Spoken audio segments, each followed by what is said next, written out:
In 2022, The Bear opened. A show created by Christopher Storer about a chef taking over his deceased brother's restaurant has slowly become an awards darling and a show that everyone is talking about. It's truly amazing how a show with basically universally loved first two seasons had such mixed reactions for the third and recently the fourth season. Many people say the show is stuck up or pretentious and lost what made it so great. However, I am here to defend the show. The Bear is about a lot of things, but one aspect that keeps coming back to me is the theme of trauma and success. This has been talked about by multiple other people. Carson Runquist talks about it in the final episode of Season 2 being the perfect examination of this theme. I consider the Season 2 finale such a masterpiece because it summed up one of the core themes of the show in a really simple and powerful way. That theme being the questioning of if suffering is necessary to be successful. Look, there are multiple ways to read this show, however, I found this one to be the most compelling way to explore it. And it explains why there is such a shift in the tone in the later two seasons. And a key to reading this show through the success and trauma lens is to examine a key symbol. The walk-in. A lot of people I talk to compare the last two seasons of The Bear to how the restaurant in the show is criticized. It's moody, it's pretentious, aesthetically pleasing, yet lacking what made it so great in the first place. And even I said this about season 3 when it came out, yet this is where I'm defending it today. Because although the show does indeed shift its tone in a radical way, putting off viewers, this is a necessary choice proven using the symbol of the walk-in fridge. Season 1 is good, but the show doesn't really start until episodes 7 and 8 as the themes of the show and the walk-in fridge symbol is set up in these episodes and becomes a catalyst for the show itself. Episode 7, based on the edit alone, feels like the first episode of the show.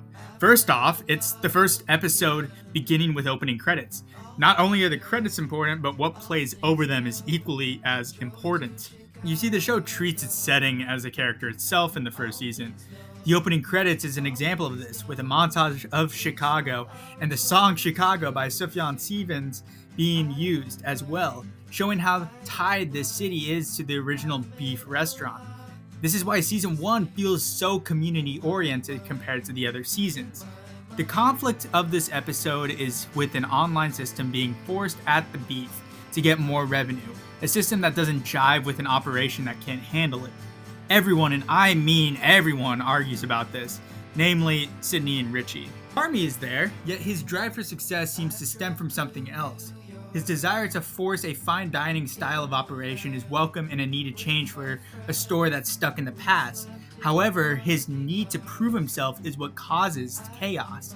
It is clear he is using cooking as an escape for family trauma.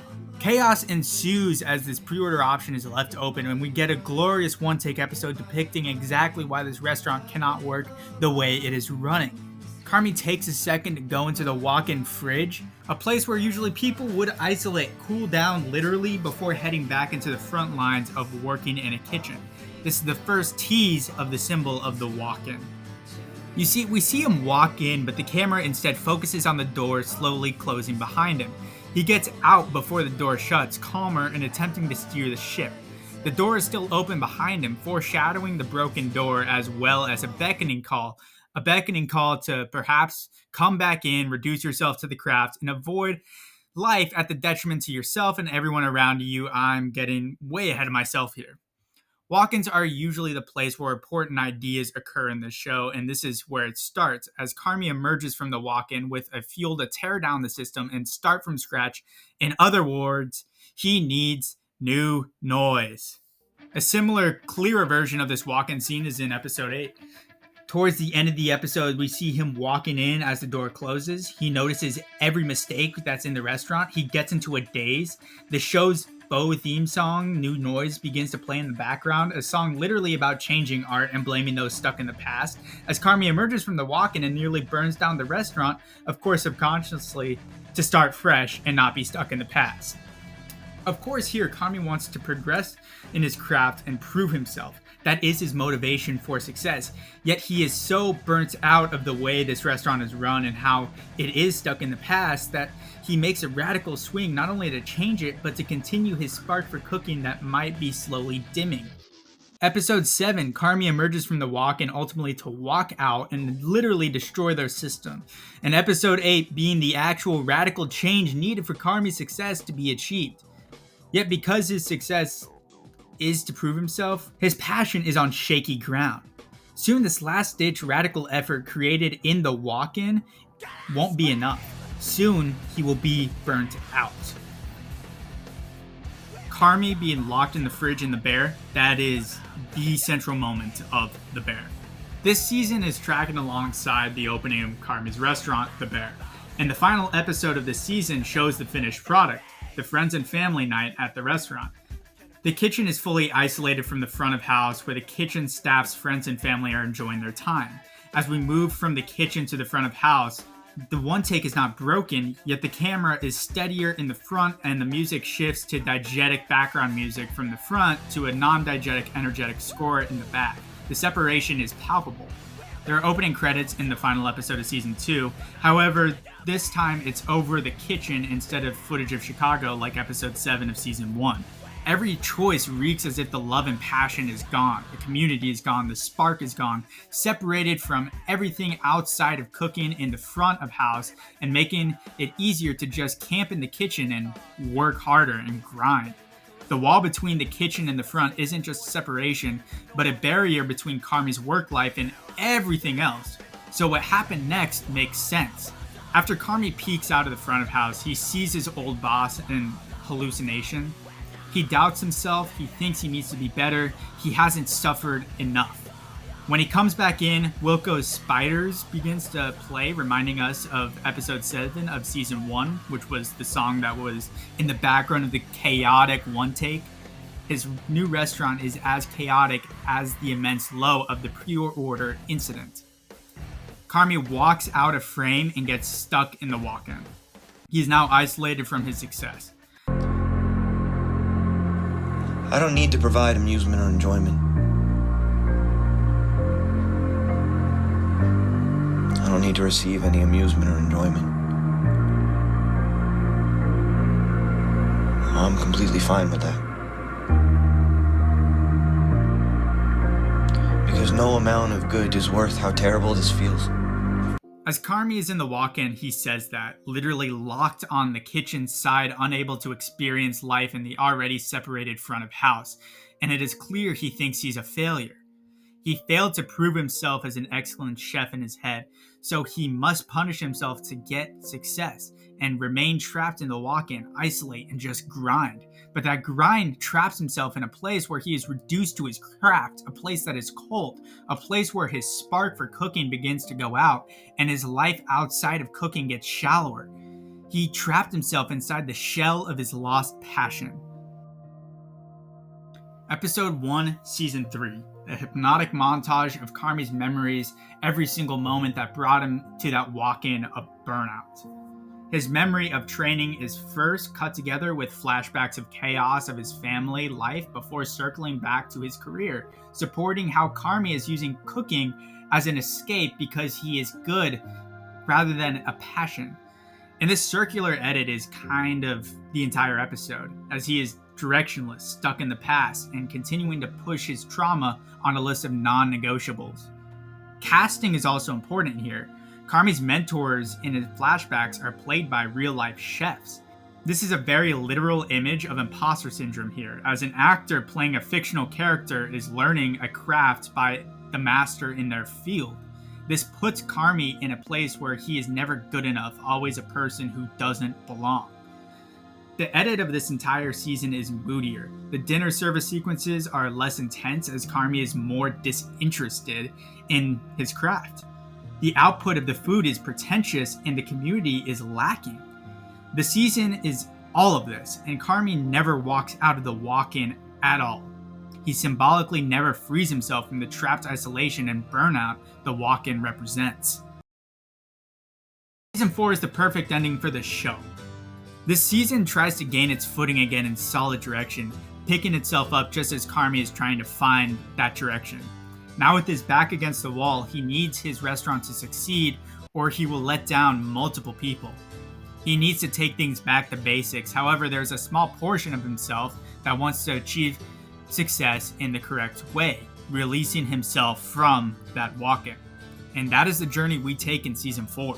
The first is when Carmy calls his sister Sugar about her newborn daughter whom he hasn't met yet. Carmy apologizes for not meeting her yet, and if you haven't guessed, this moment happens in the walk-in, being a lifeline for Carmy to reflect on how trapped and isolated he was in the entire last season of the show, that he hasn't even met his own niece yet. They then talk about Carmy leaving Chicago to cook, Sugar saying that she saw Carmy having a spark, saying it was a beautiful thing, comparing it to love. He had passion. Carmy responds by saying, I don't know how long that kind of thing lasts, showing that he lost his spark. Yeah, Carmy is burnout. His growth continues by watching a version of himself who has the spark, and that person is Sydney. And a season literally on the clock, episode 3 begins in a dreamlike scenario while Sydney is making her signature scallop dish. Time stands still. While the opening frame of the episode is on the closure timer, it is moving elegantly and slowly, using cross dissolves, adding to the dreamlike nature of the sequence. The lighting during the sequence is not the harsh fluorescent lighting seen in previous episodes, using blue and red light flashing in the background to create a surreal experience.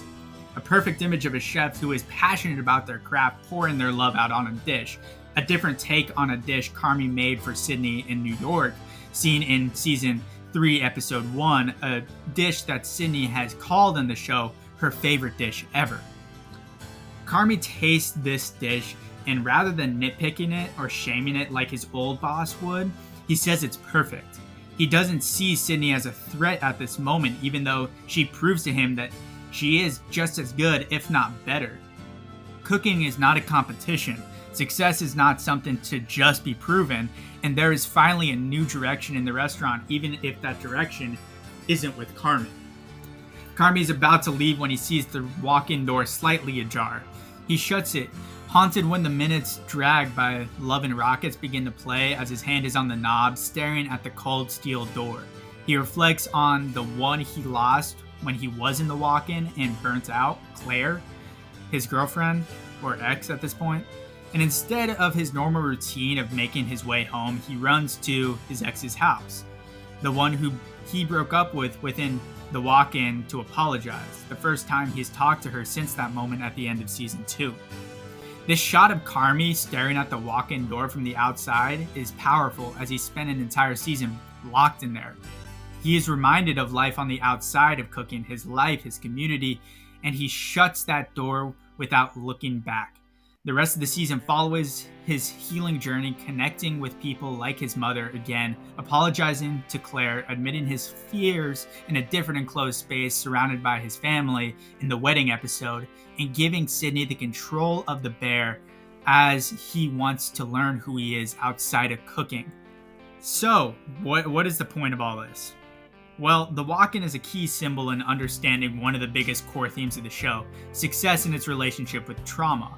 When you have the spark, the hardships in the journey are tolerable and the success is enjoyed. But when Carmy doesn't have the spark, only doing it to prove himself to others, he gets trapped in the walk-in of burnout, and all that's left is fancy plates of food without the passion. And that's what the walk-in represents. It's burnout, locking yourself in, reducing yourself to your once beloved passion, isolating yourself from what truly matters, and trapping those who have the spark along the way. And in a world where success is plastered all over the internet, this show reminds us that it's normal and okay to be in the walk-in of burnout, as long as you can break the pattern, because success is so much sweeter when you have a life to share it with. And that's what I think about The Bear, a perfect show about burnout, success, and trauma, and how they all relate to each other. It's a genius show, so in tune with its main character that its entire 3rd season is stuck in a directionless cold walk-in like its main character, even if it is the opposite of what made people fall in love with the show in the first place. The last 2 seasons being different is the point. It's the point because Carmy is the show. The show is so in tune with his headspace that even the stylistic choices mimic his own thoughts. And I hope the show doesn't undo all of this in the 5th season, because for now, season 4 of The Bear is the perfect ending. But yeah, thanks for watching, guys. Thanks for listening, and I'll see you guys in the next one.